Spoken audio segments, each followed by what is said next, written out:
Alors il y a un autre truc pour exterminer, enfin pour arriver à la gouvernance globale dans la soumission généralisée, qui est un sujet dont on parle très peu, parce qu'il est mal pensant, et qui est le sujet sur lequel j'insisterai d'ailleurs bientôt, qui est l'extermination des classes moyennes. Car en réalité, toute l'idéologie de gauche nous fait croire que les classes moyennes sont réactionnaires, et que la classe potentiellement révolutionnaire, c'est le prolétariat. En réalité, c'est assez abusif, car le prolétariat, c'est le monde des salariés, n'ont jamais été automoteurs. Ils ont toujours été manipulés et mus par ce qu'on appelle des intellectuels, et par des élites qui venaient d'ailleurs, hein, des intellectuels, souvent d'ailleurs cosmopolites, etc. Et la réalité du peuple, je me suis rendu compte en y réfléchissant, puis en lisant aussi Sorel, des auteurs un peu qu'on ne sait plus trop où classer justement, on se rend compte que la réalité du peuple, c'est finalement la coexistence fatale et pas forcément pacifique, mais coexistence réelle des classes moyennes et du prolétariat. Hein, ça s'appelle le peuple. Et qu'en réalité, on a systématiquement voulu dire au prolétariat que la petite bourgeoisie était leur ennemi, et finalement qu'il fallait qu'ils deviennent une classe révolutionnaire, mais au service finalement d'intellectuels et d'élites, qui ne venaient pas de leur propre rang, ce qui est toute l'histoire du mouvement révolutionnaire. Et en réalité, ce qu'on se rend compte, c'est que les classes moyennes, ce qui définit les classes moyennes, c'est qu'elles sont propriétaires de leurs moyens de production.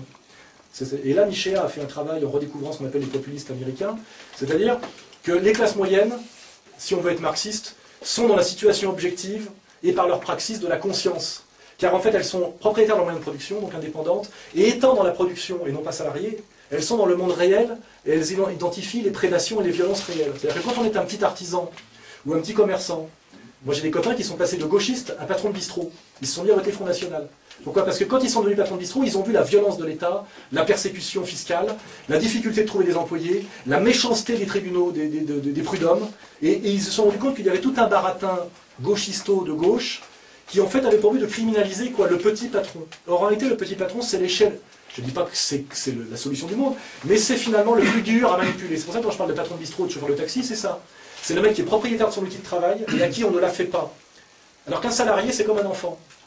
Hein, il arrive à l'heure, et je parle pareil, un agriculteur propriétaire de sa terre, on ne lui a fait pas. Hein. Le mec, c'est lui, il est son propre patron. Il est dans un réel monde de la liberté et de la conscience. Parce qu'il est dans la réalité de l'économie et dans la liberté de la propriété de ses moyens de production. Et en réalité, un monde libre, c'est une association de petits propriétaires. Ça ne peut être que ça. C'est le monde grec, c'est le monde, d'ailleurs, c'est les trois quarts des mondes primitifs. Et en fait, la droite lutte contre ça, par la logique du capital, et aussi une certaine gauche, par l'idéalisation du mouvement révolutionnaire prolétarien. Et en réalité, ils ont fait le même boulot, d'une certaine manière. Ils se sont d'ailleurs rejoints aujourd'hui, donc il n'y a plus de problème. C'est les intellectuels communistes devenus ultra-libéraux, les Adler, les Kouchner, etc., les 60 plus tard. Et en réalité, j'insiste sur le fait que toute entreprise de gouvernance globale passe par une médiation absolument nécessaire et centrale, qui est l'extermination et la destruction des classes moyennes. Hein, c'est-à-dire des petits patrons, etc. Que peut être n'importe quel immigré qui demain monte un kebab. Hein, je veux dire, c'est pas... voilà. Celui-là, on l'emmerdera, on le persécutera. Et c'est sur les classes moyennes que pèse tout l'impôt, toute la solidarité sociale. C'est eux qui payent pour le RMI, les chômeurs, etc. C'est jamais le grand capital et le MEDEF. Donc il y a une vraie saloperie qui va très loin d'ailleurs, c'est de rendre complice le sous-prolétariat assisté du MEDEF, parce que quelque part, le MEDEF dit on va payer les aides sociales, on va payer le RMI. Le RMI, c'est les petits patrons qui le payent en réalité. Donc c'est aussi une manière de rendre la sous-classe complice de l'hyperclasse. Ce qui implique, et ça sera dans mon prochain livre, un travail complet de ce que c'est que la nouvelle lutte des classes et les nouveaux rapports de classe. On voit en fait qu'il y a une complicité du sous-prolétariat, ce qu'on appelle la sous-classe des assistés totaux, qui vivent que des aides sociales, et de l'hyperclasse, qui a fait voter ces aides sociales, parce que ça permet de dire, vous voyez, c'est ce qu'on appelle la connivence des parasites. Vous aurez le RMI, les aides, etc. Vous aurez 6 000 balles par mois si vous vous tenez tranquillement. Et ça se fait sur le dos des classes moyennes, qu'on traite de salauds. Et ça, c'est la phrase notamment de Flamby, là, de François Hollande, qui dit je suis désolé, je n'aime pas les riches. Et quand il dit ça, il incriminait des gens qui gagnent 4 000 € par mois. Aujourd'hui, le rôle du Parti Socialiste, qui est sans doute le parti des plus grosses salopards de la Terre, c'est de faire passer, pour les gens qui souffrent et qui gagnent 600 ou 800 ou 1000 € par mois, les gens qui gagnent 4 000 € pour des riches. Un riche, c'est pas quelqu'un qui gagne 4 000 €. Voilà. Et les gens qui font ça le font au service de ceux qui gagnent 400 000 € par jour. Vous voyez? C'est ça la saloperie de la gauche institutionnelle. C'est de monter comment dirais-je, le prolétariat et le sous-prolétariat contre les classes moyennes. Alors montrer le prolétariat contre les classes moyennes en désignant le patron, on voit très bien que Charlotte l'a dit, il y a le mot patron tout le temps. Elle ne sépare jamais le grand patron du petit patron qui sont strictement pas les mêmes. Le petit patron, quand il dépose son bilan, il n'a pas de chômage. Il crève. Et il se bat comme un chien pour maintenir les 3 salariés à qui il verra un salaire, qu'il connaît, qu'il voit tous les jours, dont il est parfois parrain des gosses. On est dans une échelle humaine, on est dans une fraternité de l'économie. Et ça s'appelle effectivement la droite, pour certains enculés de gauche. Hein. Oui, mais cette droite, c'est la petite bourgeoisie, c'est les réactionnaires. En réalité, on se rend compte finalement que c'est les forces de progrès. Et là, on comprend mieux pourquoi, effectivement, des gens comme moi peuvent se rapprocher du Front National. Parce que le Front National, c'est aussi... Et pourquoi Poujade, c'était difficile de savoir s'il était de gauche ou s'il était de droite. Que pourquoi le fascisme, ça peut s'interpréter de plusieurs manières. Parce que c'est aussi les petits patrons en colère. Hein. Et là, je ne vous invite pas à relire Mussolini, mais simplement Michéa et les œuvres de Christopher Lasch, hein, qui c'est insoupçonnable. Et c'est une relecture de qu'est-ce qu'on a raconté sur les classes moyennes, qu'est-ce que sont les classes moyennes réellement, qu'est-ce que c'est que la liberté, qu'est-ce que c'est que la conscience. Et donc, la gouvernance globale a comme projet, qui est un de ses projets centraux, la destruction des classes moyennes. Il ne faut qu'il n'y ait plus que des salariés et des assistés. Hein.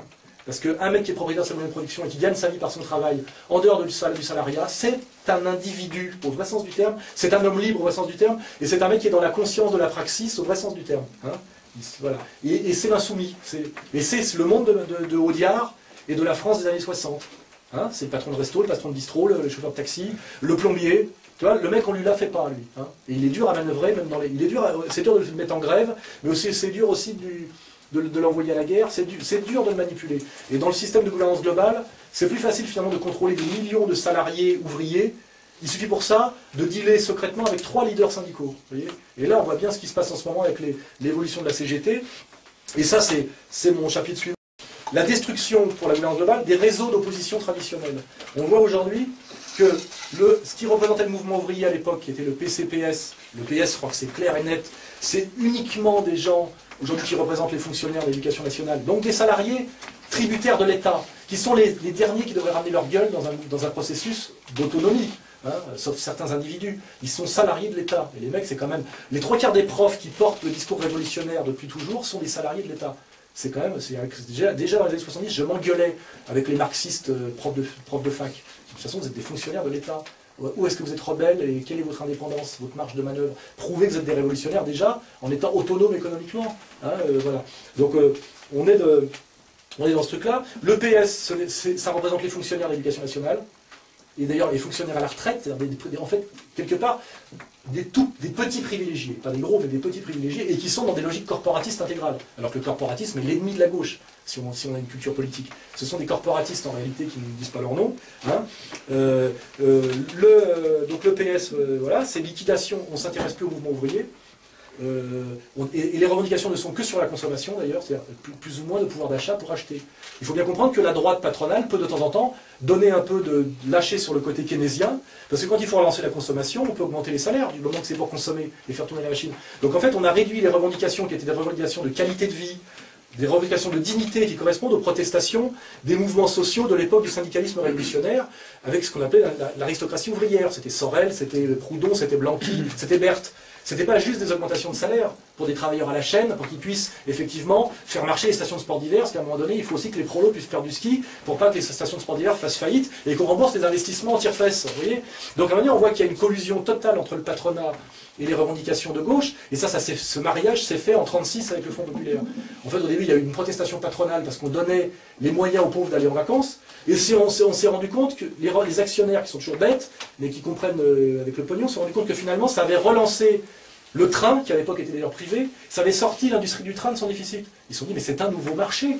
C'est un nouveau marché, c'est le marché de la consommation de masse. Et donc il faut voir aujourd'hui qu'il y a une trahison plus ou moins non su, plus ou moins voulu, de certains mouvements de gauche ouvrière qui ne sont que sur le critère de l'augmentation du pouvoir d'achat. C'est-à-dire que ce qu'on veut bien, ta lutte pour la dignité, c'est juste un tort à droite de pouvoir acheter un peu plus en ce moment, des fois c'est un peu moins, mais ça dépend en fait des problèmes de surproduction du grand capital. C'est-à-dire effectivement, il va falloir que les gens achètent des bagnoles, on en a trop produit, on va peut-être leur donner un peu d'oseille, à condition qu'ils changent de bagnole. Un mec lui dit, bah, je suis content de pouvoir changer de bagnole, mais c'est quand même limiter le combat pour la dignité humaine, la conscience, l'autonomie à des petits trucs de consommation. Et ça, toute une gauche sociale y adhère totalement, n'est plus que sur le combat pour le pouvoir d'achat.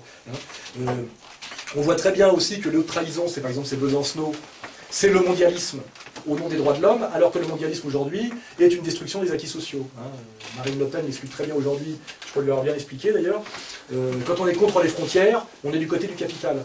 On voit bien que les plus grands agents de destruction des frontières, c'est Attali, ce sont les plus gros agents du capital, puisque le libéralisme, il faut bien reprendre la définition, c'est la libre circulation des capitaux, des marchandises et des travailleurs en fonction des besoins du marché et surtout de la logique du profit. Donc quiconque lutte contre la destruction des frontières, même si c'est avec Costa Gavras, ces enculés qui font toujours les films qu'il faut au moment où il faut, comme je vous l'ai dit, pour aider, où effectivement on a une espèce d'apologie de l'immigré clandestin, sans jamais parler des réseaux, de la mafia, de la violence, des marchands de sommeil, mais on voit toujours un mec aux yeux bleus, on dirait Ulysse, d'une dignité absolue, dans un monde qui n'existe pas. Enfin, je veux dire, il faut regarder ce que c'est que l'immigration clandestine, les réseaux d'aujourd'hui. C'est dégueulasse de A à Z. Même quand vous allez regarder le dalle et les connards en train de faire ouh là à côté de la bourse, déjà vous y allez 1 heure, ça vous dégoûte. Il faut avoir le courage d'y aller. Moi, je me suis opposé au mouvement de sans-papiers simplement en regardant physiquement les mecs. Ça ne représentait rien de la dignité humaine. C'était de la manip et du grotesque et de la merde de A à Z. Donc on sait très bien aujourd'hui que le dumping social, la destruction des acquis sociaux, la pression sur les salaires se fait par l'immigration, l'immigration exponentielle, et que ce n'est pas une question de noir, de blanc, etc.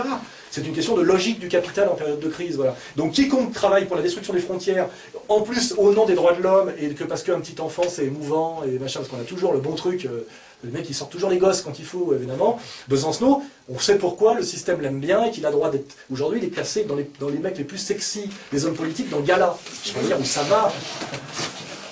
Ça va quand même très très loin, ce qu'on appelle la manière dont le système aide les. On dirait un mystère. Non, mais je veux dire, voilà, dans le Gala, ils ont décidé que c'était un mec sexy. Quoi. Demain, ils vont dire c'est chez Guevara. Enfin, on voit très bien les collusions dans la notion de gouvernance globale. C'est-à-dire que le système est en train de faire d'une espèce d'un âne qui s'appelle Besancenot un cheval de course, un pur sang arabe. Il suffit de mettre le pognon et d'appuyer sur le bouton. Et les gens se diraient, t'as vu quand même, il est sexy. Ah bon, oui, c'est marqué dans le Gala. Le mec, on dirait une vieille pomme de terre, il a une tête de petite vieille. C'est le mec le plus laid que j'ai jamais vu. Il a des bajoux à 25 ans qui pendent. Il a un regard de crétin, il a une pomme de terre à la place du nez. Il a une tête à claque, j'ai une main qui me démange, je viens d'en parler. Et on nous en fait un révolutionnaire avec le charme de Guevara, de Che Guevara. C'est ça le génie du pouvoir, c'est qu'on peut faire. On peut faire de Mimimati Miss France, il suffit de... Voilà. On a d'ailleurs fait de la dernière Miss France, on a découvert qu'elle était arrivée 4e. Simplement, elle était métisse, d'origine américaine. Elle était Obama compatible, et d'un seul coup, Andémol qui a racheté Miss France, boum, c'était celle-là Miss France. On s'est assis sur le vote des gens, etc. Et on a dit, bah oui, la France, c'est vrai, la France marche dans la mondialisation. D'ailleurs, naturellement, le peuple de France élit comme Miss France une métisse d'origine américaine. Non, c'est pas vrai, c'est simple. Mais ça, par contre, il faut que ce soit ça, effectivement, c'est la mondialisation, et c'est comme les Césars, les machins, Miss France, tout concourt à produire du catéchisme pour l'idéologie de la gouvernance globale. Et c'est là qu'effectivement, ça ne change pas grand-chose du temps où il y avait la messe, l'église catholique. Enfin, je veux dire, ça me fait marrer de voir les gens critiquer les organisations de domination anciennes, alors qu'en fait, il ferait mieux d'identifier les organisations de domination actuelles, parce que moi, je ne suis pas victime du pape aujourd'hui. J'en ai rien à foutre. Quand je mets un préservatif ou pas, ou si je trompe ma femme ou pas, je ne me pose pas la question de savoir ce qu'en passe Benoît XVI, bien que ce soit catholique. On est libéré de ce genre d'injonction. Or aujourd'hui, ce qu'il faudrait, c'est se libérer du nouveau clergé. Et ce clergé, c'est pas Monsieur Williamson, c'est Laurence Ferrari. Vous voyez. Donc moi, ce qui m'insupporte, c'est les luttes de libération de retard. Toujours les mecs qui tapent sur les mecs.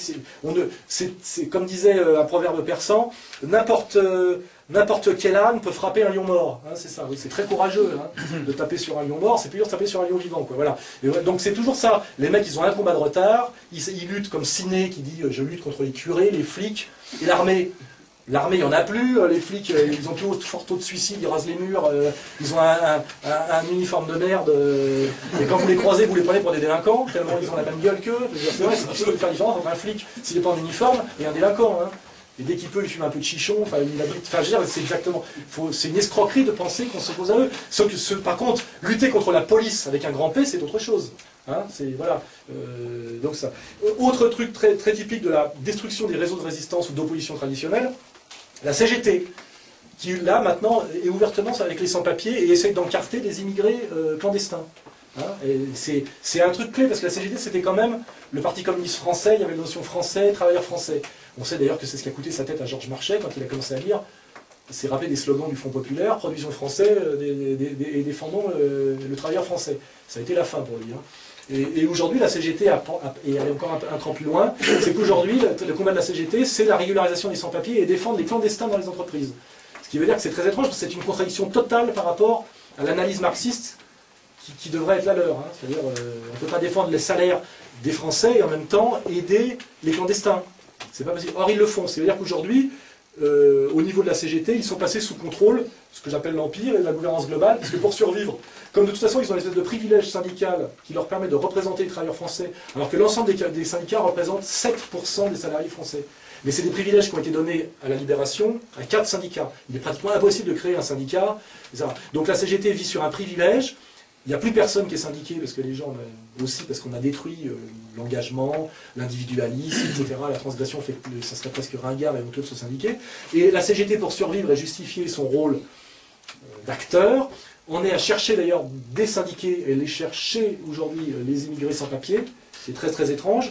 Et d'ailleurs, faisant ça, elle collabore à la mondialisation. Et collaborant à la mondialisation et au mondialisme, donc à la gouvernance globale continue à te faire croire que la CGT représente quelque chose. Et donc, attendre le micro à monsieur Thibault, je sais pas quoi. Voilà. Et là, on est dans une espèce de logique de gouvernance globale et de théâtre global. C'est, tu continueras à jouer ton rôle d'opposant si tu fais le boulot pour détruire l'opposition. C'est ça, si on fait l'analyse complète.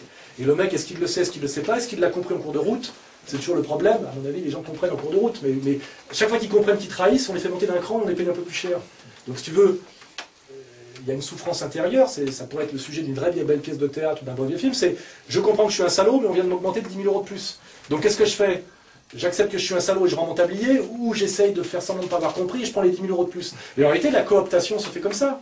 Cohn-Bendit, peut-être qu'à 17 ans, 14, je ne sais pas, était peut-être un authentique rebelle. Mais je pense qu'aujourd'hui, c'est exactement ce qu'il fait pour qu'il le fait, il n'y a pas de problème. Mais il est beaucoup mieux payé, hein, il est député européen, machin, etc., il doit toucher des trucs, etc., etc. Et chaque fois qu'il faut qu'il passe à la télé à nous raconter ses conneries, il est là, il fait son numéro, et comme chacun sait, quand tu passes à la télé, après tu te plais aux femmes. Il y a d'ailleurs pour dire que Cohn-Bendit est séduisant, c'est un peu comme Besançon, qui serait que c'est un héros de la révolution de mai 68, un tribun génial. Voilà, c'est toujours pareil, c'est le percheron qu'on nous fait passer pour un pur sang arabe avec les médias, et qui représente quelque chose. Le mec, il n'est jamais en France, il n'en a rien à foutre de rien, il a fait 1 an d'études, il n'a aucun diplôme, et il est parasite de la société française, qui l'insulte, parce que moi je veux bien qu'il y ait des élites légitimes, des parasites charmants, mais aujourd'hui en France on produit des élites parasitaires dont le boulot est d'insulter la France et de contribuer à la détruire systématiquement. Alors du temps en plus où ils aidaient un peu les Français d'origine immigrée, il y a des gens qui leur disaient oui mais au moins ils nous protègent. Aujourd'hui en plus ils envoient les Français immigrés au casse-pipe. Musulmans, machin, c'est-à-dire qu'à un moment donné je ne sais plus très bien qui va les défendre demain, à part la police, purement et simplement, parce qu'ils ont pratiquement, je dirais, trahi. Si on regarde un parcours de trahison, ils ont trahi les idées de gauche, la Révolution, le mouvement ouvrier, et aujourd'hui ils sont même en train de trahir la France immigrée, hein, avec la criminalisation du musulman en terroriste. Ils ont tous rallié cette ligne-là. C'est-à-dire le conflit de civilisation. Ils ont tous été pour la guerre, rappelez-vous, Kouchner, même l'ignoble cinéaste Romain Goupil, il est allé chez Ardisson pour dire il faut que nous allions à la deuxième guerre d'Irak. Rappelez-vous tout ça, les mecs, ils ont trahi de A à Z. Hein. C'est pour ça que moi, le rêve demain, c'est quand ils vont en banlieue pour continuer à faire de la gestion coloniale, parce que eux, c'est vraiment ce qu'ils font, et de l'indigénat, qu'ils se fassent botter le cul. Parce que c'est eux les colons, il n'y a aucun problème. Hein. Nous, on a au moins la décence de ne pas y aller. Enfin, moi, j'y vais parce que je suis bien reçu. J'ai fait ce qu'il fallait avec Dieudonné, tout ça. Bon. Mais eux, le rêve, ça serait qu'ils se fassent chasser par les mecs en disant vous ne nous représentez pas, vous êtes des salopards, vous nous avez foutus dans la merde, vous avez fait détester par les Français. Vous nous avez fait tomber dans tous les pièges de l'antiracisme le plus débile, de la pleurniche, de machin, etc., de l'indignité. Et en plus, maintenant, vous nous désignez comme terroristes et suppôts de l'islamisme. C'est pour ça que, pour ceux qui ne comprennent pas toujours ce que je fais, moi, je suis allé défiler avec un drapeau français au manif de Gaza, parce que j'estime qu'il y en a marre que l'extrême gauche prétende défendre les Palestiniens, les immigrés, etc. C'est évident que c'est une escroquerie, et d'ailleurs je l'ai vérifié, parce que la CNT, qui est le bras armé d'ailleurs de Besancenot, et la police, se sont coalisés, et on le voit dans les vidéos qu'on a filmées, hein, visuellement, pour empêcher moi et mes camarades de défiler aux manifs pro-palestiniennes avec des drapeaux français. Pour bien qu'on puisse dire dans les médias que dans les manifs pro-palestiniennes, il n'y a que des drapeaux du Hezbollah, des drapeaux marocains, des drapeaux tunisiens, des drapeaux algériens, et pas de français. En réalité, tout le travail de la police, on a été encerclés par des CRS pendant 2 heures, c'était d'empêcher des Français avec un drapeau français de défiler dans des manifs pro-palestiniennes, au nom, comme je l'ai dit, des valeurs de la France, de la chrétienté et de l'humanisme. Hein. Nous ne sommes pas, dans notre éducation, pour qu'une armée d'occupation extermine des femmes et des gosses au phosphore blanc. Je ne vois pas très bien comment on peut trouver ça, ou même M. Lesquin qui a dit que ça devait être un exemple pour la chrétienté. Donc on avait tout à fait notre place dans ces manifs-là. Or, tout le travail de la police et de la CNT, c'est-à-dire des gauchistes, a été qu'on ne voit pas un drapeau français dans ces manifs. Pour bien montrer que les immigrés de banlieue sont pro-palestiniens mais qui ne sont pas français, que c'est des dangers, que c'est le Hamas, etc. etc.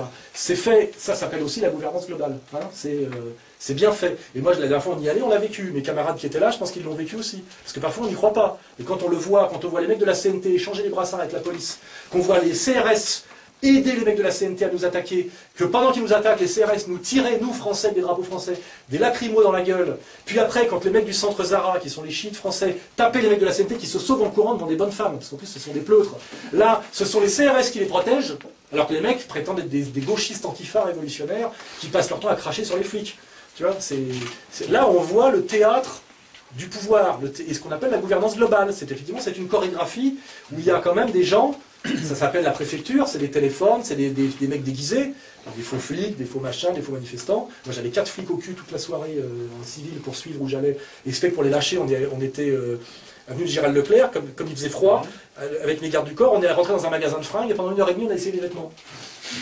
On rentrait dans et ils étaient obligés d'attendre comme des cons dans la boutique. Quoi. Puis on les regardait genre ça me va bien, pour qu'ils en aient pour leur pognon. Enfin, tu vois, comme ça ils se sont bien fait chier à se jeter les couilles dans le magasin pendant 1h30. Voilà, on s'est amusé un peu. Quoi, voilà. Donc dans cette analyse globale, autre truc dont j'ai pas parlé, remplacer systématiquement les élus par des experts. On voit aussi que c'est une stratégie aujourd'hui officielle, c'est-à-dire les élus, les gens sont trop cons, c'est trop technique. Il n'y a plus besoin d'élus aujourd'hui, c'est des experts, ce qui est la logique de l'Union européenne. Il ne faut surtout pas faire voter les gens, ils votent mal, etc. Hein, donc on est à la logique de l'expertise. Et l'expert, effectivement, on ne sait pas d'où il vient, il est nommé, il y a toujours marqué sociologue. Moi, il y a toujours marqué sociologue, j'ai jamais eu de diplôme de sociologie, mais j'ai au moins, comme je sais que c'est du bidon, j'ai pas fini le truc parce que je savais que c'était du bidon, mais tu vois, les mecs, ils viennent, ils sont sociologues, psychologues, économistes, tu sais jamais d'où ils viennent, c'est des gugus. Alors le jour où ils disent une connerie qu'il ne faut pas, ils disparaissent, on en met un autre. Et ça aussi, c'est l'espèce de mascarade des experts, qui te disent exactement le contraire aujourd'hui qu'ils disaient il y a 10 ans. Le rêve étant, le génie absolu étant Alain Minc. Si vous regardez sa production de livres depuis 20 ans, il a dit toutes les conneries qu'il fallait à chaque fois pour avoir tort. Et il continue, on l'invite. Le mec, il a été condamné 2 fois, comme Attali d'ailleurs, pour plagiat de bouquins, etc. Les mecs sont des mecs déontologiquement, on ne devrait même pas avoir le droit d'arriver à une émission Parce que l'autre jour, pareil, Nolo s'est payé Calix Beyala. Il a bien fait. Quand on sait qu'il y a Calix Beyala, il méritait largement. Mais ils n'osent pas le faire, par exemple, avec Minc. Minc est exactement au même niveau qu'Alix Beyala, c'est un voleur de livres, un incompétent, etc. etc. Et quand même, ils sont quand même invités, et personne n'ose leur dire, normalement, déontologiquement, il y en a un des deux qui doit se lever, car vous avez été condamné 2 fois pour vol, pour plagiat de bouquins. C'est-à-dire piquer des livres à quelqu'un d'autre, etc. Et ben voilà, on est dans ces trucs d'experts qui sont des escrocs, mais pareil, au nom de l'Empire, au nom de la gouvernance, qui disent ce qu'il faut. Et effectivement, il y a une fascination pour l'expert, qui est quand même... on se moque des énarques. On a encore un coup de retard. À la limite, c'est plus les énarques dont il faut se moquer, c'est les experts. Parce que maintenant, les experts ne sont plus énarques, hein, ils sont autre chose. Ils sont dans des think tanks, ils ont fait des études aux États-Unis, ils ont des masters de je sais pas trop quoi, il y a des mots anglais partout. Et ça fait partie de la logique de la gouvernance globale. Il n'y a plus d'élus, il y a des experts, qui ne sont effectivement, passent pas par l'élection. Et sinon, ce dont je vous ai parlé aussi, le truc diviser pour régner et stratégie Geller. Alors en ce moment, il y a un gros truc, on le voit avec les Antilles. Bon, j'ai déjà parlé des SOS racisme, donc c'est sauver le racisme par tous les moyens, en opposant les noirs aux blancs, les immigrés aux deux souches, et jamais les riches aux pauvres, ceux qui bossent et ceux qui bossent pas, ceux qui sont manipulés et ceux qui manipulent. C'est pratique, ça s'est toujours fait, ça a toujours marché malheureusement. Donc racialisation des rapports sociaux, confessionnalisation des rapports sociaux, lutte des chrétiens contre les musulmans, évidemment, il faut désislamiser la France, il y a le califat qui se met en place, ils sont là, ils sont venus, c'est Poitiers, c'est Charles Martel, etc. Alors que c'est le patronat français, les mêmes qui nous enculent en ce moment, qui les ont fait venir. Et si vous écoutez les trucs qu'on a mis sur le site, c'est Bouygues qui dit pourquoi il faut qu'ils viennent avec leur famille, parce que c'est des bons travailleurs bien solides dans le bâtiment, et que l'argent, plutôt que de le renvoyer au bled, il faut qu'ils le dépensent sur place avec leur femme et leurs gosses, parce qu'il faut que ça consomme. On sait très bien que tout ça, si aujourd'hui il y a autant d'immigrés, autant de musulmans en France, il y a beaucoup de musulmans parce qu'il y a beaucoup d'immigrés qui viennent de notre ancien empire, donc ils sont musulmans de surcroît. Ils ne sont pas venus parce qu'ils étaient musulmans, ils sont venus parce qu'ils étaient immigrés de notre ancien empire. Voilà. Et on les a fait venir, et souvent de force, j'insiste. Ça ne veut pas dire que leurs gosses ont le droit de mal se tenir et de nous insulter, mais je veux dire, moi je suis dans le sérieux, Il y a beaucoup de musulmans en France, on peut s'en inquiéter. C'est un pays chrétien aujourd'hui où demain il y aura une minorité de peut-être 10 millions de musulmans. C'est une mutation sans précédent comme il n'y en a jamais eu depuis, je pense, le passage de la Gaule à la France gallo-romaine. C'est-à-dire, effectivement, on peut s'en inquiéter. Mais ce qui est sûr, c'est que c'est nous-mêmes qui l'avons fait, nos élites traîtres et dégueulasses, et qu'au moment où on pourrait faire de ces Français d'origine immigrée des bons patriotes, et des musulmans patriotes, c'est possible, enfin au moins leur poser la question, de voir s'ils veulent ou s'ils veulent pas, parce que déjà rien de poser la question est subversif, de se dire on va en plus, maintenant qu'ils sont venus, faire une guerre civile avec eux, parce que ça va arranger l'Empire, et ça va écrouler un peu plus la France, c'est catastrophique. Voilà, donc moi, c'est un sujet difficile, mais je veux dire, j'exige qu'on traite le problème de l'islamisation de la France, qui est réel, il y a plus de musulmans qu'il n'y en a jamais eu, de façon sérieuse, et de voir d'où ça vient, qui l'a fait, qui l'a voulu. Est-ce que les mecs ils sont pour quelque chose? Qu'est-ce qu'ils proposent? Qu'est-ce qu'on va faire demain? Parce que j'entends les mecs. Si vous voulez savoir ce que des gens sérieux pensent de la Reconquista, c'est-à-dire on va les chasser à la mer, etc., vous écoutez Roger Hollande sur le sujet. Il y a Roger Hollande sur Radio Courtoisie, qui lui est un ancien héros de la guerre, etc., a dit les couilles molles qui prétendent, petits blancs, qu'on va rejeter les Arabes et les Noirs à la mer. Moi, quand j'étais à l'OAS, j'avais monté un maquis, j'avais 600 fusils pour qu'on le fasse. Les mecs qui sont arrivés, on était 4. Tu vois? Donc arrêtez avec ce genre de baratin, ça ne se fera jamais. Donc on est sérieux, on est passé des trucs d'alcoolique, de bistrot, voilà. Et quand on a dit ça, après on parle sérieusement. Hein. Donc il y a des gens dans F de Souche qui me détestent aujourd'hui, ils m'adoraient quand j'étais au PC, maintenant que je me suis remis du fond, ils me détestent. Toute leur énergie c'est de dire du bien de Zemmour et de Finkielkraut et d'insulter Alain Soral. Comme quoi là il y a un problème, dans la sodomie, il y a un problème. Hein. Extrême droite et sodomie, il faudrait quand même que... Ça pourrait être un sujet d'étude. Hein. Ouais. C'est sûr que Finkielkraut est le meilleur ami de l'extrême droite, on le sait, il a tout fait pour elle, et qu'il adore la droite nationale, et c'est historiquement vérifié. Alors que moi, évidemment, je suis le pire ennemi de la droite nationale, c'est évident, il faut me cracher à la gueule toute la journée. Parce que je dis que nous ne chasserons pas les Arabes et les Noirs à la mer avec des fusils. Voilà. Je sais que ça ne se fera jamais, personne ne veut le faire. Les mêmes mecs qui disent ça seraient incapables de le faire, ils se mettraient même à chialer au bout de 2 heures s'ils commençaient à le faire. Si on commençait à avoir des charters de petits-enfants qui pleurent, etc.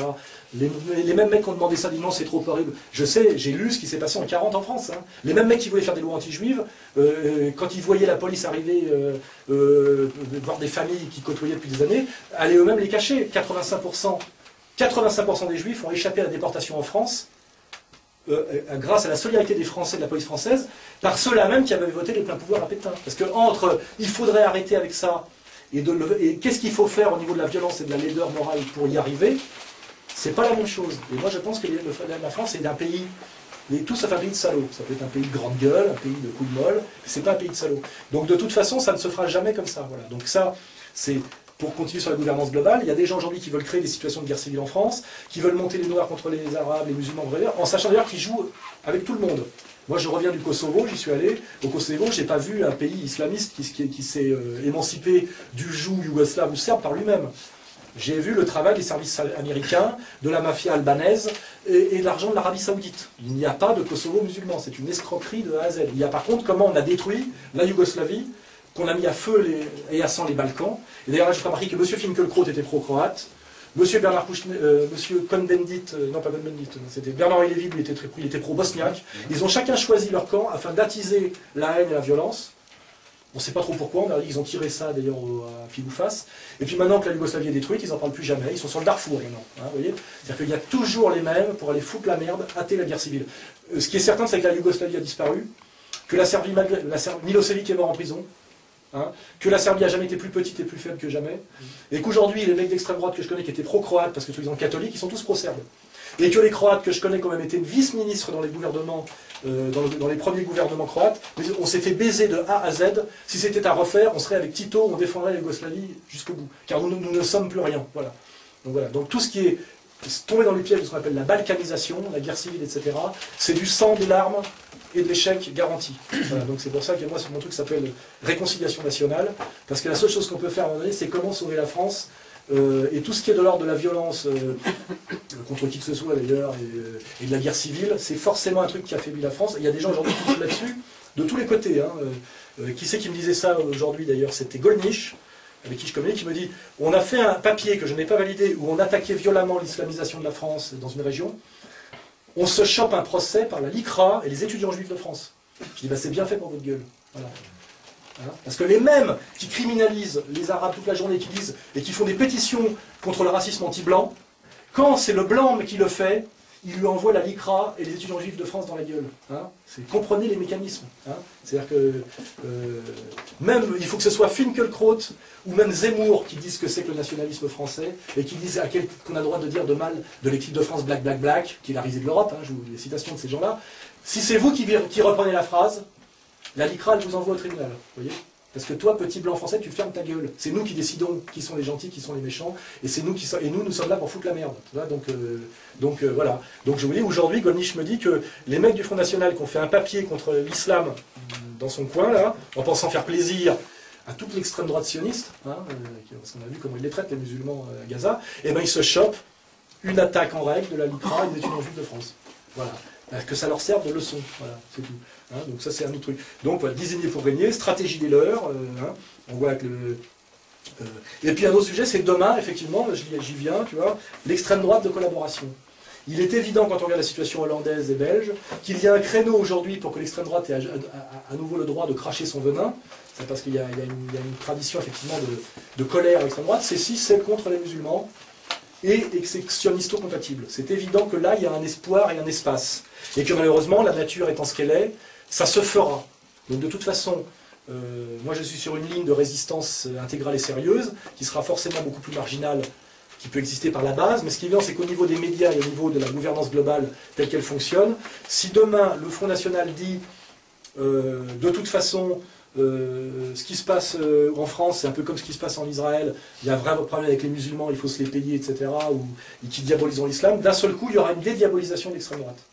Et pour ceux qui ont regardé l'émission de Franck-Olivier Gisbert sur la 5 dimanche, c'était déjà très très visible, Le Pen était là, tout le monde lui a léché le cul, il y a vraiment une réintroduction dans le jeu d'une extrême droite sionisto-compatible qui est en train de se faire, parce que Sarkozy, pour se faire réélire demain, aura besoin de Besancenot pour détruire la gauche, mais aussi d'une réserve de draguer la droite nationale. Et ça se fera sur le dos de l'immigration, bien sûr, mais d'une immigration confessionnalisée. Hein, c'est-à-dire, pour l'instant, le Front National a deux discours. Il a un discours économique qui est très sain et qui est le bien, qui est celui de Marine. Et comme je dis, c'est difficile de lutter contre ce qu'on appelle le mondialisme, le nouvel ordre mondial, et d'adhérer au conflit de civilisation. Or, en ce moment, si on est doué pour le concept, on voit qu'au Front National, il y a ces deux fers au feu en même temps, et qui sont à terme incompatibles. C'est que soit on est du côté de l'Empire et du mondialisme, et on adhère au conflit de civilisation, et on déclare la guerre, dans un premier temps aux musulmans, et demain peut-être aux Russes, quand on aura fait de Poutine Hitler, ça se fera, vous verrez, c'est des mécanismes. Soit on dit tout ça est de l'arnaque, c'est une situation effectivement complexe, mais qui est la conséquence de choix économiques, impériaux, etc., etc. Mais on ne peut pas à la fois jouer les deux. C'est contradictoire, et surtout politiquement, à un moment donné, il faudra choisir. Voilà, c'est ça le problème. Et moi, c'est ce que je dis à Marine Le Pen, c'est à un moment donné, ton discours économique, de lutter contre l'empire mondialiste et de désigner les Américains et la finance internationale spéculative comme responsables, tu ne pourras pas à la fois dire que c'est eux les responsables et les musulmans. Les musulmans, c'est un second problème, et qui est d'ailleurs lié, qui est une conséquence du premier. Et à un moment donné, penser sérieusement, c'est hiérarchiser les causes. Hein. Et les gens qui vous disent, parce qu'il y a aussi ça, c'est ni. Moi je suis ni du côté israélien, ni des Palestiniens. D'abord, on ne te laisse jamais le choix, tu es toujours pris dans un truc, et puis de dire que c'est l'équivalent, c'est pas vrai.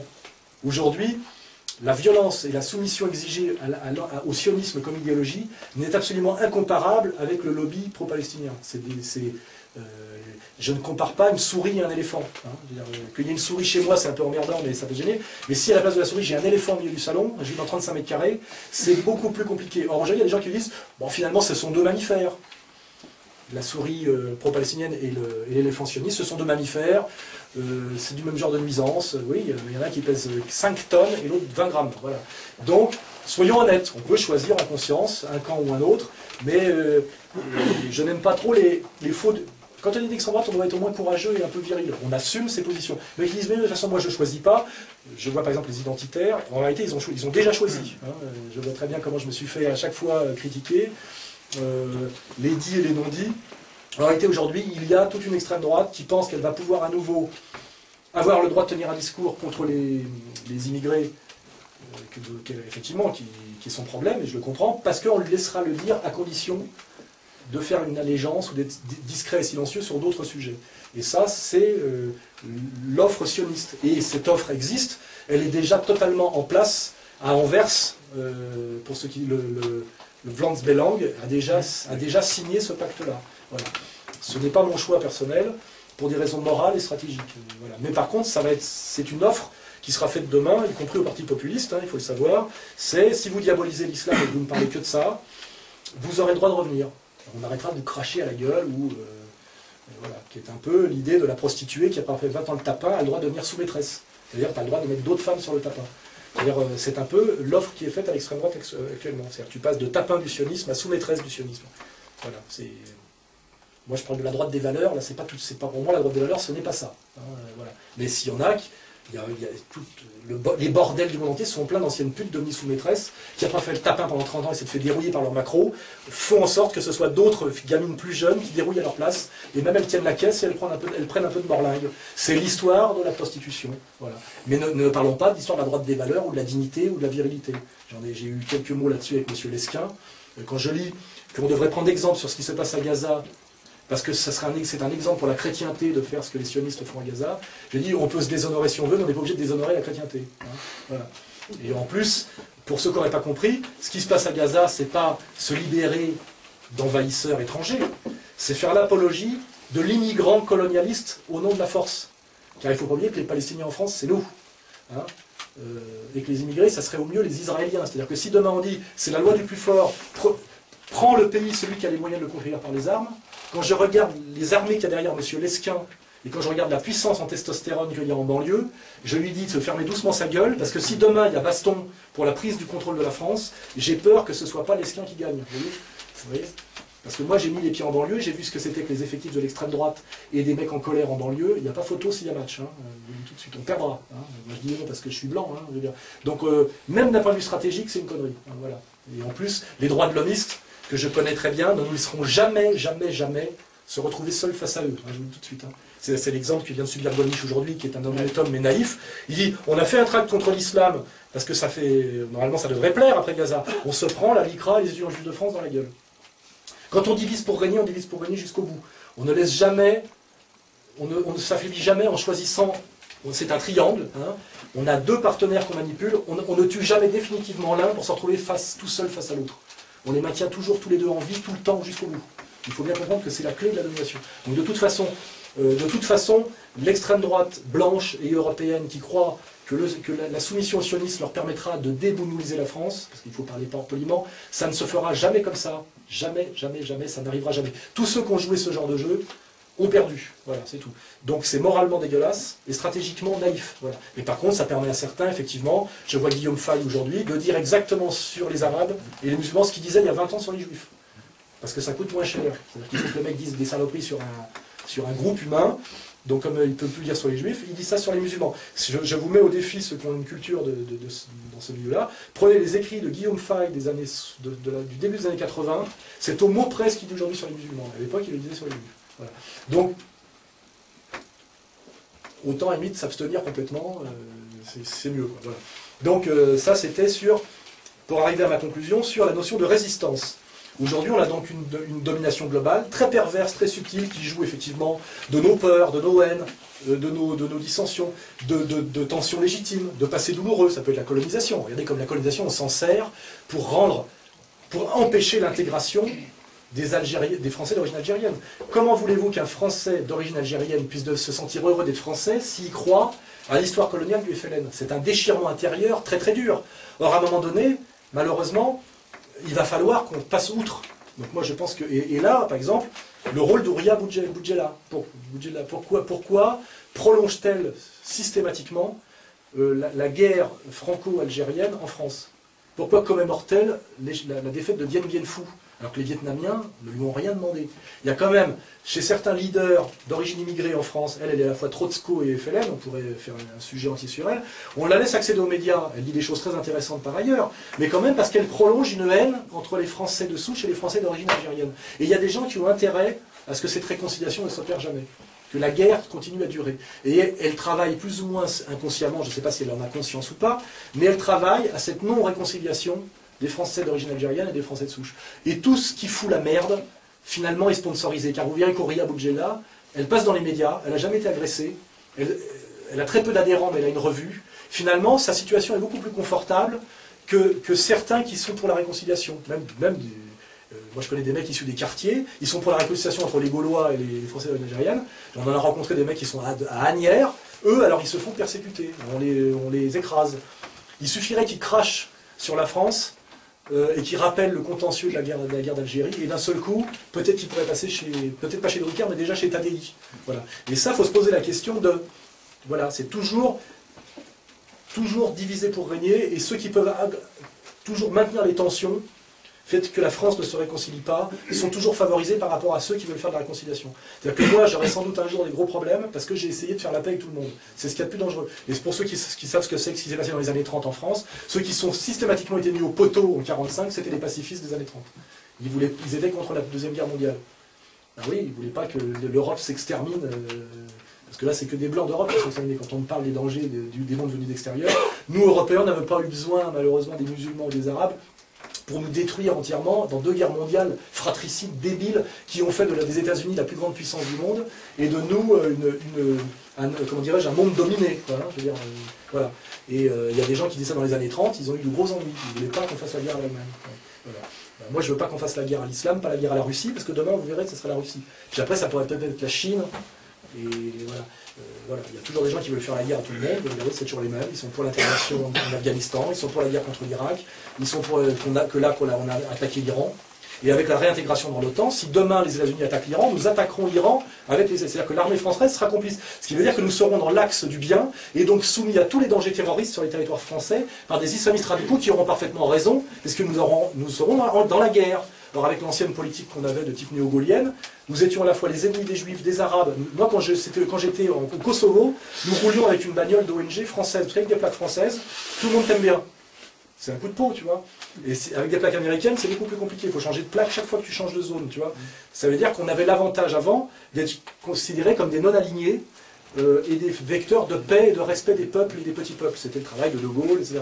Aujourd'hui, avec ce qui se passe en ce moment, avec Kouchner et la réintégration dans l'OTAN, tous les touristes français sont en danger, potentiellement en Afrique, dans le monde arabe, et nous sommes en danger de bombes en France, puisque nous rallions un conflit pour lequel nous n'avons aucun intérêt. C'est ça qui est dramatique. Hein.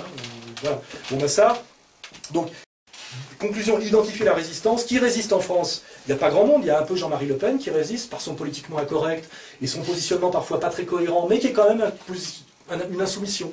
Moi j'ai plus, mon respect pour Le Pen vient de là. Il est fait chier, il est insoumis, voilà, il empêche ce qu'on appelle la gouvernance globale. Il est un grain de sable, mais voilà. Hein, même si par ailleurs on peut ne pas l'aimer pour son passé néocolonial, etc. N'empêche que c'est un grain de sable dans le système de domination globale. Je dis ça pour les Français d'origine immigrée. Voilà, Le Pen a ce charme-là, si on identifie quel est le danger. Le danger, c'est la domination globale du système impérial. Et bien Le Pen est un opposant à cette domination globale, même si par ailleurs c'est un ancien ennemi. Et à un moment donné, quand Vercingétorix a à un moment donné vaincu les Romains, c'est parce qu'il a fait l'union sacrée des tribus gauloises, c'était Gergovie, et quand à Alésia il n'y est pas arrivé, il a été vaincu. Et malheureusement, nous Gaulois, c'est un exemple, c'est que des fois on n'est pas capable, entre petits chefs de tribu, de s'unir contre l'ennemi commun, et on est vaincu. Voilà, voilà. Donc, voilà. Donc qui résiste? Le Pen résiste, Dieudonné résiste. C'est pas un hasard s'il s'en donnait serrer la main. Il fait chier, il ne se soumet pas à l'idéologie dominante, il n'obéit pas, il est très emmerdant parce que ce soit un noir antiraciste, enfin un noir d'ailleurs il est métis, mais bon, antiraciste qui joue à ce jeu-là, c'est très emmerdant pour les antiracistes professionnels. C'est-à-dire de faire un nazi d'un mec comme moi, c'est assez facile, je suis blond aux yeux bleus. Mais de faire d'un nazi un antiraciste camerounais, c'est beaucoup plus compliqué pour eux. Donc ne leur facilitons pas la tâche, c'est ça que je veux dire. Donc Dieudonné, très bien. Voilà, Dieudonné, Le Pen, c'est de la résistance. Soral, je me suis mis dedans, oui, j'essaie de résister un peu aussi. Le parti populiste ne sont pas tout à fait sur nos positions, mais ils nous parlent. Déjà, accepter de se parler. Là, récemment, on a envoyé un copain à nous à une section du Parti des Travailleurs, et le con de la section a répondu « Non, il n'est pas question de parler avec vous, vous avez eu affaire avec le Front National. » Connard, tu vois, je veux dire. Alors qu'on est d'accord sur tout. C'est la défense du service public, des ouvriers, machin, critique de l'euromondialisme. Ce genre de réaction de pucelle outragée ou de bigote qui ne veut pas voir un bouton de braguette, c'est exactement ce que souhaite l'Empire pour nous écraser systématiquement. Et il y a des gens dont le boulot, d'ailleurs, c'est les vigilants. C'est pour empêcher les gens de se parler. C'est pareil du premier. Ils sont là pour empêcher les gens de se parler. C'est-à-dire comme ça, tout le monde reste bien isolé dans son coin, et il ne se passe rien. Et évidemment, leur boulot, c'est ça. On ne parle pas avec les fascistes, on ne parle pas avec les rouges, enfin voilà, on a entendu toutes ces conneries. Le Pen parle avec tout le monde, en réalité, on s'en est rendu compte, Dieudonné parle avec tout le monde, et le truc, c'est de parler avec tout le monde. Ça fait chier. En réalité, rien ne fait plus chier l'Empire qu'un mec qui accepte de parler avec tout le monde. Et qui dit, je choisis avec qui je parle. Parce qu'il y a toujours un mec qui va dire, non, non, tu sais, tu ne dois pas le parler avec lui, c'est un facho. Moi, quand je suis allé à Montfermeil, non pas Montfermeil, je suis allé au Val-Fouré, qui était quand même le truc dangereux, je suis allé parler devant 400 personnes, en disant, voilà, et je disais déjà, je suis sympathisant front, voilà, tout ça, je suis allé tout seul, parce que je venais même avec 20 mecs. Quand tu vas au Val-Fouré, il faut que tu viennes avec 3000 flics, si tu veux jouer les machins. Je me suis dit, autant que je vienne tout seul, je passerai pour un mec courageux. Donc je suis venu tout seul au Val-Fouré devant 400 mecs. Tu peux repartir en petits morceaux, hein, si ça se passe mal, hein. C'est quand même, c'est pas de la rigolade, t'es à Mantes-la-Jolie, au Val-Fouré, c'est comme être au Bosquet, à Montfermeil, quoi, tu vois. Et ben, j'ai parlé avec les mecs, ça s'est très bien passé. Et à un moment, j'ai eu 2 petits enculés de trotskistes libraires, qui, comme ça se passait trop bien, ils ont sorti un bouquin qui était de moi, jusqu'où m'attendait ça, ils disaient, regardez comme ils parlent des IVA et des immigrés, de l'Algérie, etc. Et il lit des extraits, en espérant que je me ferais lyncher, parce que les mecs, attention, hein, ils peuvent pousser les autres au lynchage, il n'y a pas de problème. Hein. Et là, si tu veux, là j'ai fait front, sinon si je me sauvais en courant, je dis, il fallait que j'assume. J'ai dit, mais attendez, je parle des IVA, des délinquants, vous pensez que les gens qui sont là, ce sont tous des IVA et des délinquants? Voilà, et que ce sont des Algériens, non, ce sont des Français, etc. Alors ça s'est retourné, et du coup d'un seul coup ça s'est retourné, et les 2 libraires à cheveux longs, machin, qui avaient essayé de me faire lyncher par 400 mecs, en pensant les manipuler comme des abrutis et des bamboulas, tu vois, en disant, ils sont cons, tu vois, c'est des saignants, enfin, le bon mépris raciste, tu vois, bien classique. Quand ils ont vu que ça se retournait contre eux, ils ont dit, de toute façon il n'est pas question qu'on discute plus longtemps avec des fascistes, et ils se sont carapatés. Et là j'aurais dit, vous avez de la chance que je sois pas comme vous, parce que si je veux, moi je vous fais manger, c'est-à-dire que je vous bloque et je vous fais défoncer. Et je dis, sauvez-vous. Ne faites pas croire que vous ne voulez pas discuter avec les fascistes, vous avez loupé votre coup, et vous avez tort que ça se retourne contre vous. Voyez, et ça, c'est typiquement le moment où le mec se fait choper, ce qui est assez agréable. Et j'aimerais bien que ça arrive. Tu vois, qu'un jour Bernard-Henri Lévy vienne donner des leçons d'antiracisme à des mecs et qu'il pas de le battre, parce qu'il ne faut pas être violent. Mais la tarpe dans la gueule, ridicule, enfin tu vois, le tondre, comme les femmes qui couchaient avec les Allemands. Bernard-Henri Lévy chauve, il ne peut plus se montrer. Hein. On voit la tête qu'il a vraiment, une vieille poule comme ça. Donc dans cette victoire de résistance, Le Pen, Dieudonné, Kémy Séba, s'il voulait un peu savoir ce qu'il veut en venir, parce que le problème c'est qu'il change de discours tous les 15 jours, il est un peu jeune, mais même il est courageux, c'est déjà pas mal, et il a envie de résister, et il a identifié l'Empire, il dit bien, il a arrêté d'agresser les Blancs, on voit que son discours est bon, c'est un peu encore confus. Moi ce que j'appelle la gauche du travail et la droite des valeurs, hein, j'appelle ça comme ça, dans la droite des valeurs je mets la vieille bourgeoisie catholique française, mais aussi les musulmans patriotes. Il dit qu'il dit on n'a pas vocation à être des délinquants noirs américains du ghetto, à vendre du crack et à porter 8 kilos de chaîne en or dès qu'on a fait un peu d'oseille. Il faut voir la vision que les médias officiels propagent des négros américains. Je veux dire, si c'est pas... Imaginez que ça correspond exactement à la caricature du juif dans les années 30 au niveau de la violence. Le mec avec le pif qui tient une planète. Là on voit un mec avec un nom à la con, genre Mr. T, il a toutes les dents en or, il est tatoué de partout. Il a 30 kilos de chaîne autour du cou, ce qui veut bien dire quand même le truc, de l'or, de la chaîne là, et il a 2 putes et un cabriolet. L'image qui est véhiculée, normalement, si les mecs étaient moins cons, ils devraient faire des procès, tu vois, pour injures raciales, discrimination, etc. C'est honteux, tu vois. Or, c'est l'image qu'il y a dans tous les clips. Hein. Et les mecs en plus, ils ont l'impression qu'ils sont fiers de ça, tu vois, genre quand même, t'as vu, c'est nous, et on a des grosses bites, t'as vu, pauvre con, enfin, tu vois, voilà, malheureusement, la naïveté étant sans limite, tu vois, voilà, je vous parle pas de, pareil, on a mis en ligne récemment, vous le regarderez sur le site, l'image des musulmans dans le cinéma hollywoodien, on l'a mis en ligne, c'est 3 heures. Il n'y a pas un moment donné où un musulman et un arabe est un mec bien dans un film depuis les années 20 aux États-Unis, tu vois. C'est systématiquement un connard sanguinaire, un mec qui frappe les femmes, un dingo, un égorgeur, le mec il a toujours... Avant il y avait le bolchevique, le couteau dans la bouche, il a pratiquement tout de suite le schlass. Comment voulez-vous que les gens n'aient pas peur déjà des arabo-musulmans, effectivement, et qui joue à ce jeu-là, et comment se fait-il qu'à un moment donné, il n'y ait pas une plainte pour racisme, discrimination? Là vous faites ça avec un homosexuel, vous mettez une folle dans un film... comme on faisait encore dans les années 70, comme monter homosexuel, vous avez tout de suite une ligue de vertu, etc. Il serait temps, à la limite, ouais, que tout ce boulot-là se fasse. Quoi. Hein, et donc, résistant, alors au niveau des résistances extérieures au nouvel ordre mondial, les rapports étant ce qu'ils sont aujourd'hui, les gens qui résistent, il n'y en a pas 36. On voit qu'il y a en numéro 1 pour moi la Russie depuis Poutine, effectivement, il y avait eu un projet avec Gorbatchev puis Elstine de dépecer totalement la Russie au service de l'Empire mondialiste, etc. Il se trouve que Poutine, qui a été nommé par les oligarques, qui est un ancien mec du KGB, a joué le jeu très subtil de fermer sa gueule, et au moment où on lui a donné les clés du camion, ou le flingue, il a retourné contre ses mandants. Et il est en train de remonter un peu la Russie, c'est pour ça qu'il est de plus en plus diabolisé, et détesté par les mêmes intellectuels qu'on voit toujours. On se dit, tiens, pourquoi Bernard Lévy déteste Poutine, pourquoi ils disent... Alors que quand même l'espérance de vie était tombée à 52 ans en Russie, il a doublé les salaires des fonctionnaires et des militaires, il est haï comme un fasciste. ou je sais pas quoi, on le hitlérise de plus en plus. Parce qu'effectivement, il n'est pas dans la gouvernance globale, il est plutôt dans le monde bipolaire, il a plutôt échappé à ça. Donc effectivement, il y a Poutine qui résiste, il y a Chavez, en Amérique latine, qui a repris un peu le flambeau de Fidel Castro, qui est un peu fatigué, etc. On voit bien les mecs pareils diabolisés toute la journée par les médias, etc. Et puis il y a l'Iran, la République islamique d'Iran, qui résiste aussi. Je vous parle des gros morceaux, quoi. Et comme par hasard, c'est les trois salopards de l'axe du mal, effectivement, mais eux résistent à la gouvernance globale de cet empire américano-capitaliste. C'est une évidence, après on fait ce qu'on veut. Je veux dire, eux résistent, c'est le contre, je sais pas comment on dit, dans une logique d'empire, c'est le monde de la résistance, c'est celui-là. C'est pour ça que quand on fait de la géopolitique ou de la politique sérieusement, on dit, bon, je résiste à la gouvernance globale et aux projets mondialisto, commerçants, etc. Sur qui je peux m'appuyer en géopolitique? C'est là aussi je me suis engueulé souvent avec des gens du front, c'est que les mecs, ils étaient pour la résistance au mondialisme américano, ce que vous voulez, et puis après ils félicitaient Uribe, et ils traitaient Chavez de dictateur. À un moment donné, il faut être cohérent politiquement, on ne peut pas tout faire, je veux dire, on est dans un camp ou dans l'autre, et la politique à haut niveau, à la fin c'est comme en sport. Quand c'est marqué en sport, il n'y a aucun sport où il y a 3 équipes. Ça n'existe pas, d'ailleurs posez-vous la question.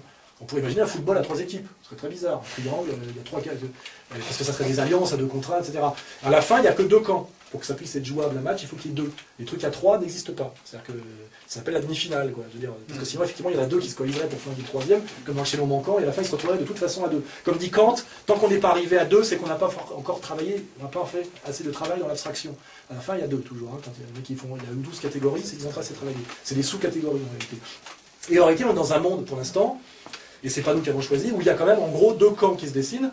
Il y a ce qu'on appelle le nouvel ordre mondial, qui avait pratiquement triomphé avec Fukuyama au début des années 80, qui se dit c'est bon, on a écroulé l'URSS, il n'y a plus personne devant nous, on y va, on défonce tout le monde. Et là se remonte une résistance, comme quoi ça dure jamais très longtemps, la fin de l'histoire ne dure jamais très longtemps, elle a duré 10 ans, 12 ans.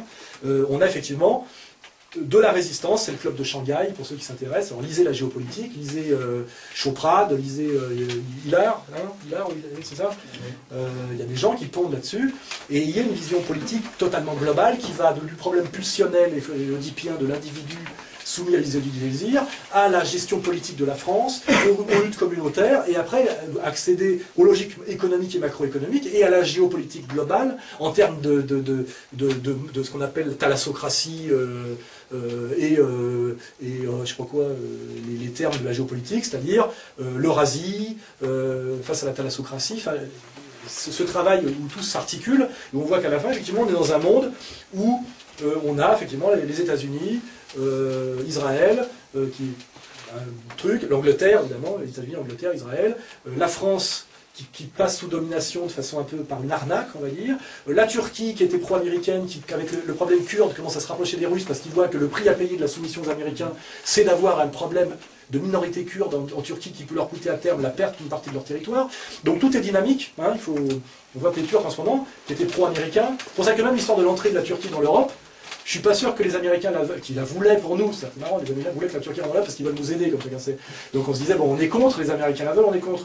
Aujourd'hui, si la Turquie commence à passer du côté russe, je me demande si d'un seul coup, les Américains qui étaient pour la Turquie en Europe vont pas se dire finalement, vous aviez raison, c'est pas une bonne idée, c'est quand même des musulmans. On peut imaginer, tout ça est dynamique, parce que la Turquie en ce moment est en train de bouger.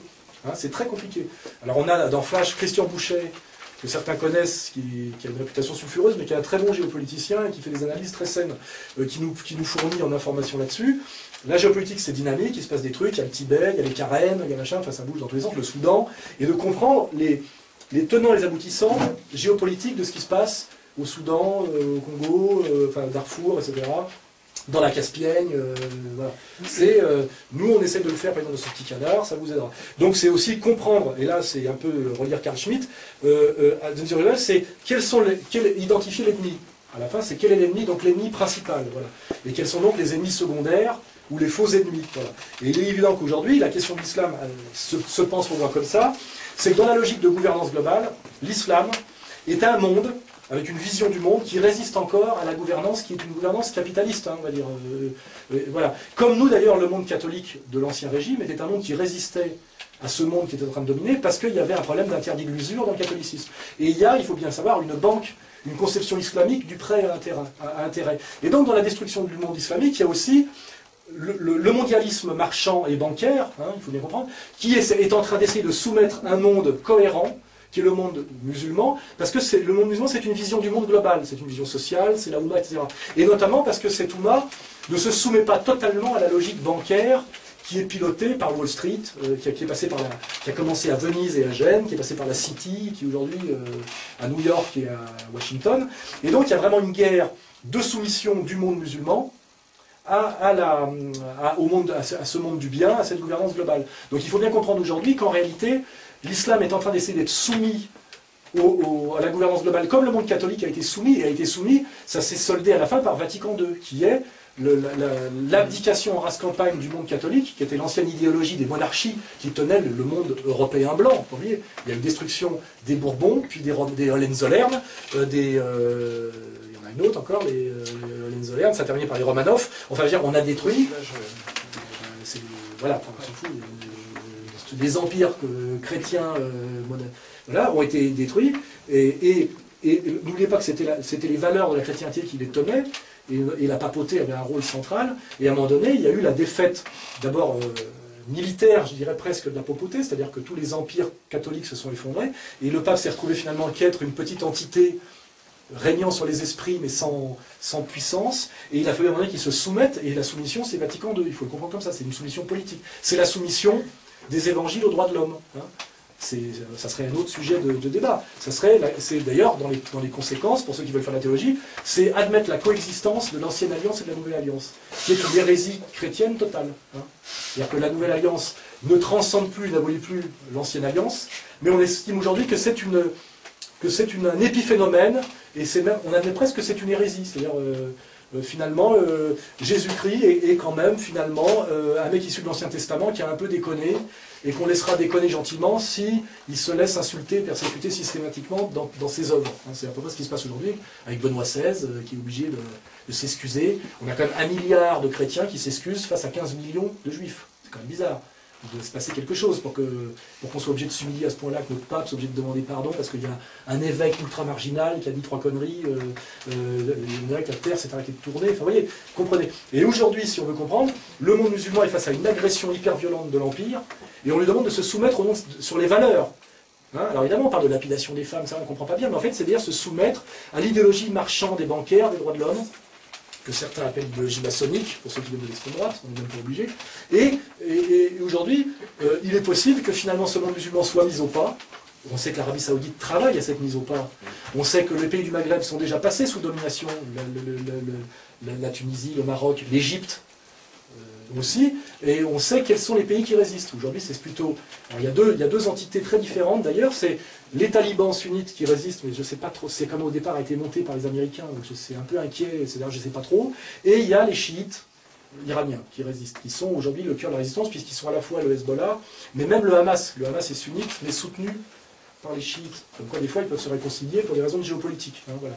Mais donc on a, alors ça serait un autre débat, un monde musulman complexe, divisé, contrairement à ce qu'on croit, avec une partie qui a déjà accepté de se soumettre au monde américano-marchand, exactement comme une partie du catholicisme, notamment la Goliath, a accepté de soumettre la catholicité à l'empire des droits de l'homme. Vous voyez, c'est des parallèles qu'il faut faire. Et donc, l'islam, qui est sans doute la question la plus complexe pour nous et pour les gens qui viennent de l'extrême droite, est à la fois quelque chose de gênant parce que c'est en train de devenir une composante de la France, et ça ne l'avait jamais été avant. Effectivement, c'est une mutation brutale, violente et inquiétante. Et en même temps, donc au niveau franco-français, c'est un problème, et un problème complexe. Mais en même temps, au niveau géopolitique, l'islam le monde musulman qui est complexe résiste à la domination globale dont nous sommes victimes aussi. Donc ça peut être quelque part un ennemi ou un étranger intérieur et un allié extérieur. Ce qui explique la position complexe de Le Pen, qui est à la fois très anti-immigré et anti-musulman en France, et qui a toujours été solidaire des musulmans en politique étrangère, notamment contre l'agression de la guerre du Golfe. Et les gens ne comprennent pas, parce qu'en fait, il a un positionnement en politique intérieure qui est « je défends la francité », et en même temps, en politique étrangère, c'est « je défends les intérêts de la France » par rapport aux luttes à la géopolitique. Et parfois c'est compliqué. Hein, mais malheureusement, ça aussi c'est un truc dont on peut jouer l'ennemi, c'est qu'on beaucoup de Français aujourd'hui sont à la fois se retrouvent logiquement pro-musulmans en termes de résistance à l'Empire et anti-musulmans en termes de salut de la France intérieure. Et cette contradiction est très gênante, nous affaiblit terriblement, parce qu'il faut faire... Parce que même moi, si je fais de la pédagogie, que j'arrive à vous faire comprendre la complexité, après il y a l'affectif qui revient, et le monde immédiat. Et ça, c'est une de nos grandes fragilités, et je crois que c'est la fragilité numéro 1 sur laquelle joue la domination impériale, et c'est ce qui a marché dans les Balkans, c'est ce qui a détruit la Yougoslavie. De se servir de l'islam, à la fois comme peur et comme vecteur, et d'avoir créé, puisque c'est des Américains qui l'ont créé, et qui apportent à bout de bras, une entité islamique qui s'appelle le Kosovo, au cœur de l'Europe orthodoxe et chrétienne, et comme quoi les Américains sont capables de favoriser l'islam, alors que c'est soi-disant leur ennemi, quand ça peut détruire des entités comme l'Europe, qui est quand même aussi dans une logique de domination permanente et globale. C'est des jeux très complexes. Et malheureusement, se lisser à ce niveau de complexité demande beaucoup de travail et la vigilance. Et puis après, il y a le monde affectif qui revient, c'est que là, vous sortez dans la rue, vous vous faites manquer de respect par 3 Ivars en survêtement, et vous dites ces enculés musulmans. Oui, alors que les mecs d'ailleurs sont pas spécialement musulmans, mais c'est grave, les gens... moi j'admets totalement en sociologie que ce qui compte c'est la réalité, et les gens confondent. Aujourd'hui en banlieue, je suis obligé d'expliquer à des gens, vous confondez les maghrébins musulmans et les africains. Les gens ne font même pas la différence. Hein, il faut d'ailleurs faire la différence entre les Antillais et puis les Africains, évidemment entre les Maliens et les Congolais, entre ceux qui ont un lien avec la France et ceux qui n'en ont pas, ils n'ont rien à foutre, parce qu'en réalité c'est comme si demain nous étions dominés par un empire islamo-africain, et qui dirait les blanchettes, pour parler du monde blanc indifférencié, et qui mettrait les Allemands, les Portugais, les Scandinaves et les Français comme si on était tous des blanchettes. Et d'ailleurs ceux qui parlent comme ça, ce qui est intéressant, c'est que c'est Krivine, qui dit « je pense qu'il n'y a pas assez de black et de beurre dans la politique française ». Pour parler de black et de beurre, c'est déjà un mépris racial incroyable. Ça veut dire en gros, vous êtes des entités identifiables à la couleur de votre peau, et c'est comme disait Serrandré, si on était totalement dominés, nous les Européens, on dit « vous les blanchettes, là, venez ici ». Et on ferait venir l'allemand, le français, le portugais, l'espagnol, qui eux ont l'impression quand même d'être des français, des portugais, des espagnols, exactement comme un Ashanti n'a pas l'impression d'être un Bororo, ou un marocain, un algérien. Mais ça prouve bien une domination et un mépris total. Malheureusement, au niveau de la masse, c'est comme ça que ça marche. Les gens aujourd'hui, pour eux, l'immigré, c'est le mec qui vient du Sud, et il est un peu foncé et un peu musulman. Et le mec, ça lui suffit comme catégorie, et c'est bien alimenté par les médias, voilà. Et c'est très compliqué, et c'est le plus gros piège qui nous est tendu. Et moi, je ne fais pas d'angélisme, hein, je ne dis pas, il n'y a pas de problème. Malheureusement, et on comprend bien à quoi sert l'immigration d'ailleurs, pour détruire la France, c'est effectivement un coup très bien joué, parce que maintenant, pour pouvoir se réconcilier avec les gens qu'on a importés et monter contre nous pour essayer de sauver la France, sans tomber dans le baratin antiraciste, ni la violence, on va dire, identitaire radicale, la voie est très étroite. Et nous avons très peu de chances de réussir, exactement comme les pacifistes des années 30 avaient très peu de chances d'arriver à empêcher la guerre franco-allemande. Ils ont d'ailleurs perdu, et ils ont été tués à la Libération parce qu'ils avaient voulu empêcher la plus grosse boucherie de l'histoire de l'humanité, qui avait été faite d'ailleurs, je vous le rappelle, par des Blancs adhérant tous à l'idéologie du progrès. C'est pour ça que ça me fait marrer quand on parle de la violence des mondes qui ne veulent pas se soumettre aux droits de l'homme et à la démocratie libérale. Nous sommes quand même, nous, les inventeurs de la démocratie libérale, ceux qui avons exterminé le plus de populations, et notamment les nôtres, de toute l'histoire de l'humanité. On a fait la dernière fois, entre blancs chrétiens, tous en représentant 50 millions de morts. Et on donne des leçons au monde entier, c'est quand même génial. Hein, en montrant la sauvagerie des musulmans. Personne n'a tué autant de monde que nous, les Palestiniens n'ont jamais rien demandé, et je ne pense pas que l'Iran a aucun projet de domination sur la France.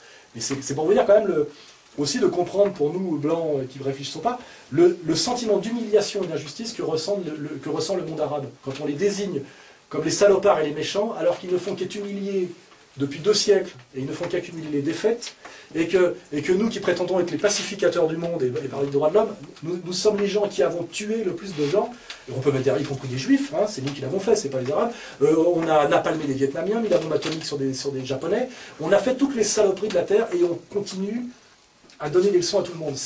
Je comprends, parce que je porte la croix de blanc progressiste, qu'on puisse être détesté dans certaines régions du monde. C'est d'une arrogance et d'une obscénité inouïe. Voilà. Et en ont tous confiance. Voilà. Et donc, à la fin, conclusion, identifier l'empire dont la volonté est la gouvernance globale, et quand on a identifié l'empire, identifier quels sont les ennemis principaux, les ennemis secondaires, la stratégie des leurs, les faux amis, les faux ennemis, c'est très important, et dans le doute, au moins s'abstenir. Voilà. Merci à vous.